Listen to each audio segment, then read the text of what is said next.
Hey guys, Mauro here. So I have a couple of players, this was time ago, that they were really good. They were good tennis athlete, good tennis players. They were good athletes. They were fast. They had good ground strokes. But they had one problem that was that they they were focusing more, even though they could play very well and do and execute the strokes well several times. They were focusing more on the one time when they were losing it, when the one time when they were missing it, on the one time when they were not doing things right. So what happened is that they could do something if they were practicing one thing, and you can apply this to whatever it is that you're doing, and you're gonna find a lot of people that happens. They happen to do this very often. You're doing something and you do it several times and you can do it right, but the one moment that you do it wrong, you lose your head. You're like, and not only you lose your head, you're the kind of player that you're never happy with the execution. It could be very well done, but you're never happy with it. And the one, two, three, four, five times that it went that it was fine, you were not happy. But and the one time that went wrong, you explode. You lose a head. You just can. It seems like you're the kind of person that you're looking just for that. You're not really focusing on improving.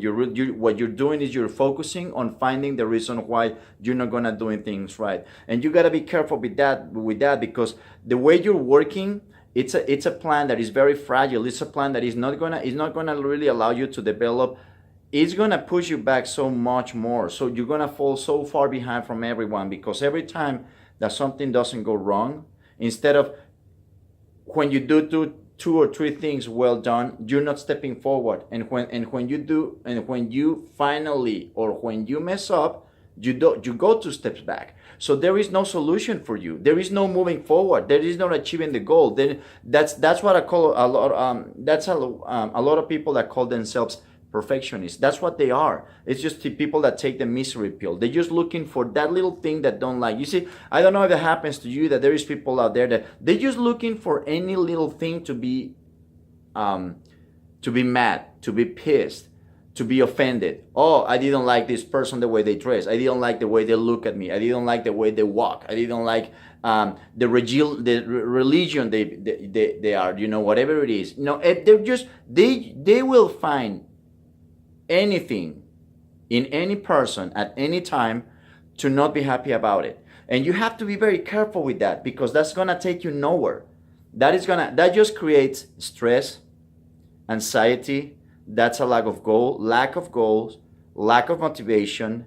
It's just something that is gonna make your life miserable. Pay attention to what you're doing. You gotta learn how to balance things. If I do this well today, and I do it well tomorrow, and I do it well the next day, and then the next day I do it wrong, and everything goes out the window. The day that or the when it goes wrong, it eclipses everything that you have done to improve. And you have to be careful with that because like I say, you're not gonna move forward. You will never. If you're a perfectionist, believe me, you'll never achieve your goals. You will achieve the goals that are pretty much easy. But when most of the goals are really worthy, most of the things are really worthy, you're gonna have to go through it and you're gonna have to fall several times. And when I say several times, it could be hundreds of times. And you have to get up and try again. And if you're gonna be pounding yourself over doing one mistake, and you're gonna be so seriously hurting yourself and putting yourself down, and just remember not really putting things in the balance and focusing more on progressing, focusing more on doing it better today than it was yesterday or the day before, you're gonna have serious problems to really achieve your goals. And not only that, it's the healthy problems that it's gonna create on you. It can create anxiety, stress, depression. It's just things that it's just not worth it, guys. So pay attention. Don't be the kind of person that is just looking for the one thing that can make you're happy being unhappy. That's what happens with this kind of people. It seems like they're happy being unhappy. They're happy being miserable. Don't be one of those. All right. I hope it helps. Merry Christmas, Happy New Year, and I'll see you next time.